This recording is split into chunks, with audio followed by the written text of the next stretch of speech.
Hi everybody. So today I just wanted to show you a little bit about my Nexus 7 install into my Subaru WRX STi.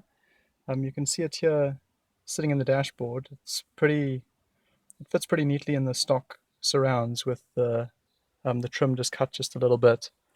Um, so if I just turn the car on here, should get it to boot up. I've got it. There's a flag that I set on the bootloader to allow it, as soon as it gets a charge, it starts to boot up. So let's give it a second there to boot. You can see here I've got just a general cigarette lighter adapter that gives power to the device, and behind it is a small amplifier to allow the sound to go to the speakers and at least sound a bit decent. Um, yeah, that's pretty much it. The other thing that's behind the dash is there's a ground loop isolator just to get rid of some of the noise that I was experiencing um, when it's um, when actually driving the car. The alternator produces a lot of noise if you don't have some sort of ground loop isolation. So that's another thing just to keep in mind. So here you go. It's booted up. Um, some of the key things that I have to make this work are on-screen volume buttons. So you can see here, just got a volume up and down. I use an app called Virtual Volume Button that does that. It's free in the App Store. You can also see some of the apps that I use in general. Probably the most used are really music and maps. So I've got this is a 3G tablet, so I've got a SIM card in there so that maps work pretty well. And I use Google Play Music to sync and play all of my music. So this is hooked up to the car's speakers through that amp, the small amp that's behind the dash.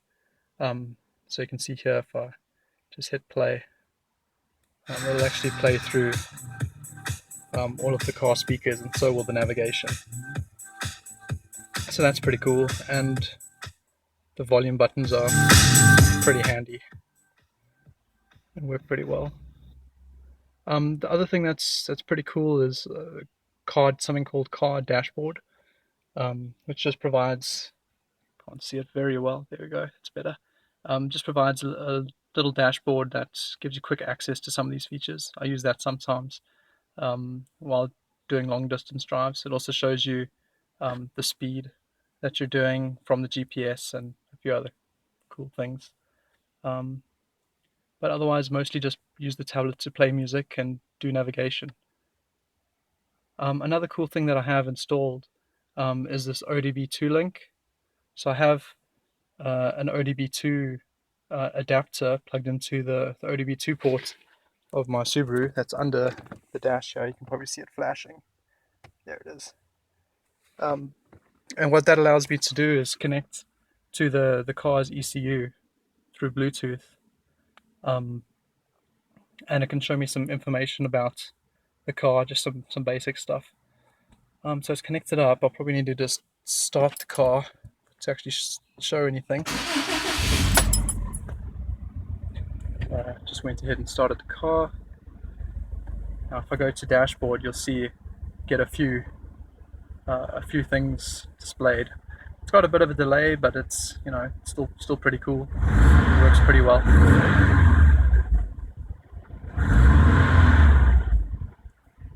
It's also useful for if the car throws a code. So if you get an engine light that comes on, you can check out what that is, and that's pretty helpful.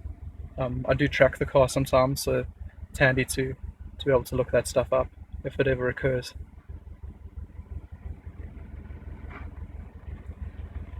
So yeah, that's pretty much it. Um, Now the one problem that I still have is turning the tablet off. I couldn't find a good solution to turn the tablet off automatically when I turn the car off. So right now, if I turn the car off, it just really stops charging. But I've installed this app called, uh, I think it's just called Shutdown, that gives me a little button on the screen that I could press, and it just asked me if I want to shut down the tablet and turn it off pretty easily. So it'd be better if that was automated, but works pretty well for now. So thanks for having a look. I hope you enjoyed seeing some of what I've done, and yeah, like the video if you thought it was cool. If you have any comments, leave them down below. Cheers.